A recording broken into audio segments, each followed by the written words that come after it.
When you go out shopping for Black Friday, you expect a little bit of shoving and pushing for the best deals. But some folks down in Tennessee were packing heat while out shopping. A fight inside of a Tennessee mall during Black Friday left two people shot in the parking lot.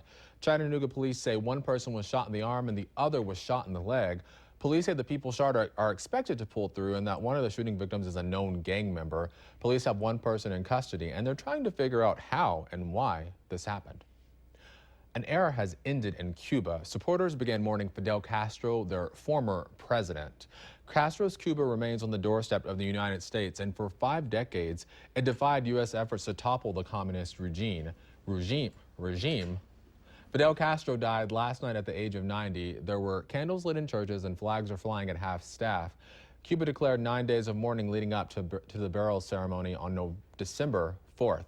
But it's a very different situation in Miami's Little Havana, where people have been celebrating since learning about the dictator's death. Reporter Jamie Garella spent the morning at the popular Cuban cafe and has this report.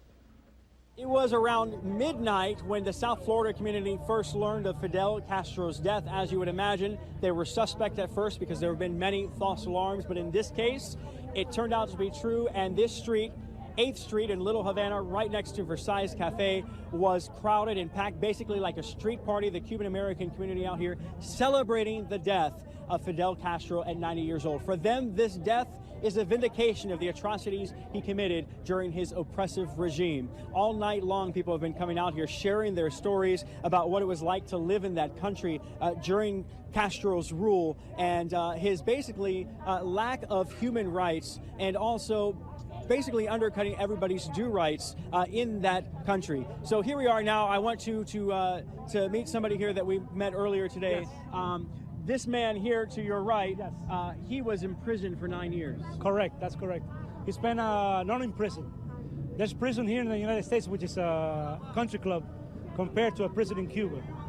Cuban prisons are real prisons. You know, he was tortured. He was bothered till the end of the day. You know, he said to the government at the end, and after 9 years, yes, I want to stay in jail, and that's how they let him free. So, what does this mean now for that Fidel Castro is dead? You got to remember, he's the head of the snake. The head of the snake's gone. There's going to be changes, definitely. I believe so, and I have faith that the country as a whole will change for the better. What you see here, we want to see it in Cuba. Okay. All right. Thank you very much. All right. So again here, the Cuban-American community celebrating the death of Fidel Castro. Now, just to give you an idea of how monumental they believe this is, I spoke with one person who compared Fidel Castro's death to man walking on the moon. Back to you. Up next, how long should you keep those Thanksgiving leftovers?